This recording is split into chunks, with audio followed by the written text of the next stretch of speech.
நான் பண்ண மாதிரி இந்த ஒரு மிஸ்டேக்கை நீங்கள் பண்ணிடாதீங்க. உங்களுக்கு அம்மா பிடிக்குமா சாக்லேட் பிடிக்குமா?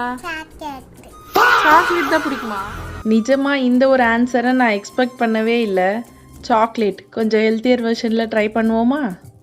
அதுக்காக கொஞ்சமாக பொட்டுக்கல்ல எடுத்து ட்ரை ரோஸ்ட் பண்ணி வச்சுக்கலாம். ஒரு கைப்பிடி அளவுக்கு ஆல்மண்ட்ஸையும் செப்ரேட்டாக ட்ரை ரோஸ்ட் பண்ணிக்கலாம். அப்புறம் கொஞ்சமாக கேஷ்யூ, இதை எல்லாத்தையும் ட்ரை ரோஸ்ட் பண்ணி ஆற வச்சு ஒரு மிக்சர் ஜாரில் போட்டு பவுடர் கன்சிஸ்டன்சியில் கிரைண்ட் பண்ணி எடுத்துக்கலாம். கிரைண்ட் பண்ணி எடுத்த இந்த பவுடரில் 2 ஸ்பூன் கோகோ பவுடர் ஆட் பண்ணிக்கலாம். கொஞ்சம் டார்க் சாக்லேட் ஃப்ளேவர் பிடிக்காதவங்க 1 ஸ்பூன் மட்டும் ஆட் பண்ணிக்கிட்டால் கூட போதும்.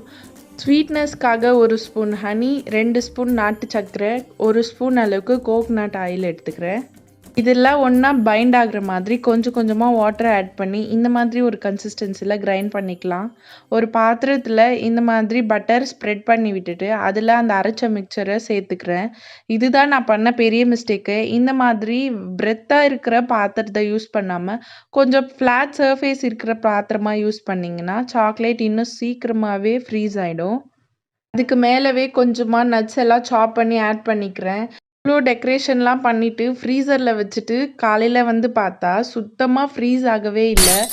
சடனாக எனக்கு தோணுச்சு இந்த மாதிரி பிரெத் இருக்கிற பாத்திரம் வச்சுருக்கக்கூடாதுன்னு சொல்லிட்டு கொஞ்சம் ஃப்ளாட் சர்ஃபேஸ் இருக்கிற பாத்திரத்தில் மாற்றி ஃப்ரீசரில் வச்சுருந்தேன். அப்படியே கொஞ்சமாக டேஸ்ட் பண்ணி பார்த்தேன், ரொம்பவே சூப்பராக இருந்துச்சு. இதுதான் ஃபைனல் அவுட்புட். ரொம்ப க்ரீமி அண்ட் டெலிஷியஸாக இருந்துச்சு. நீங்கள் ட்ரை பண்ணி பார்த்துட்டு கமெண்ட்டில் சொல்லுங்கள். தேங்க்யூ ஃபார் வாட்சிங். பாய்.